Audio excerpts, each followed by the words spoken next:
Hello friends, welcome to Hindi story world. दोस्तों, video शुरू करने से पहले आप सभी से एक छोटी सी रिक्वेस्ट है कि अगर आप हमारे चैनल में नए हैं तो चैनल को सब्सक्राइब कर बेल आइकन प्रेस करें ताकि आने वाली वीडियो की नोटिफिकेशन आपको मिलती रहे। आज की वीडियो में हम आपको चटपट माता की कथा सुनाते हैं। दोस्तों, एक बार चट माता और शान माता और संकठा माता तीनों एक जंगल में बैठी हुई थी।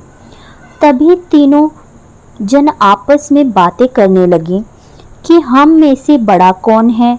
इस पर चट माता ने कहा कि मैं तो बड़ी हूँ, क्योंकि मैं जल्दी सबकी मनोकामना पूरी कर देती हूँ।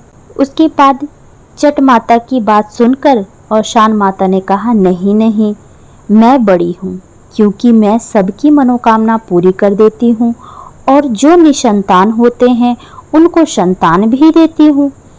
अब दोनों माताओं की बातें सुनकर संकठा माता ने कहा कि नहीं नहीं, मैं बड़ी हूँ, क्योंकि मैं समय से सबके संकट बहुत ही जल्दी दूर कर देती हूँ और सबकी मनोकामनाएं भी पूरी करती हूँ। तीनों माताएं आपस में कहने लगी कि मैं बड़ी। दोस्तों, अब तीनों माताएं आपस में बहसबाजी करने लगी और बात लड़ाई झगड़े तक पहुंच गई। तभी वहां से नारद मुनि गुजर रहे थे। तीनों माताओं को लड़ता हुआ देखकर वह वहां पर रुक गए और उन्होंने तीनों माताओं को प्रणाम किया और उनसे पूछा कि माता, आप आपस में क्यों बहस कर रही हैं। इस पर माताओं ने कहा कि हे नारद मुनि, अब आप ही हमारा निर्णय करिए। इस पर नारद मुनि ने कहा, माताओं, आप तो जगत का कल्याण करने वाली हैं, भला मैं आपका निर्णय कैसे कर सकता हूँ।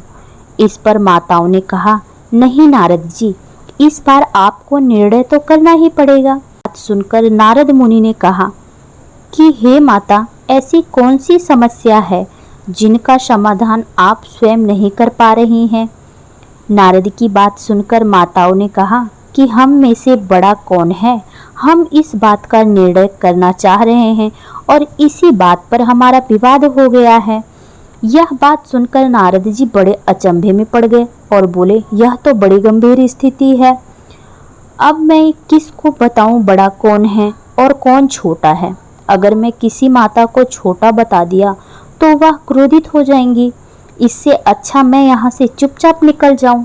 नारद जी ने ऐसा सोचा। उसके बाद नारद जी ने माता जी से कहा कि आप स्वयं ही निर्णय कर लो कि आप में से बड़ा कौन है और छोटा कौन है। भला मैं एक तुच्छ सेवक आपका निर्णय कैसे कर सकता हूँ। इस पर तीनों माताओं ने कहा, नहीं, आज आपको ही निर्णय करना पड़ेगा, क्योंकि अब विवाद की स्थिति उत्पन्न हो गई है और जब आपस में विवाद होता है तो किसी और को ही निर्णय करना होता है। इन सब बातों को सुनकर नारद मुनि ने कहा, ठीक है, अब आप मुझे अपनी अपनी महिमा बताइए। नारद मुनि की बात सुनकर औशान माता ने कहा, हे नारद मुनि, अगर किसी के औलाद नहीं है या फिर किसी से वाद विवाद हो जाता है या फिर कोर्ट कचहरी मुकदमा हो जाता है तो वह व्यक्ति मुझे सच्चे मन से प्रार्थना करता है तो मैं उसकी व्यक्ति की सारी मनोकामनाएं पूर्ण कर देती हूँ। इस पर नारद मुनि ने पूछा, माता, आप इच्छा पूरी होने के बाद कौन सा प्रसाद लेती हैं।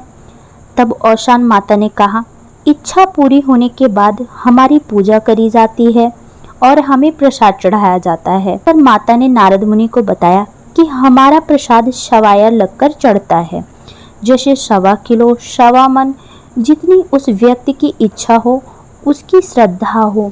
उसमें गुड़, चना, मिठाई और पेड़ा, साथ में 7 सुहागिनों को बुलाया जाता है और मेरी पूजा की जाती है और कथा भी सुनी जाती है।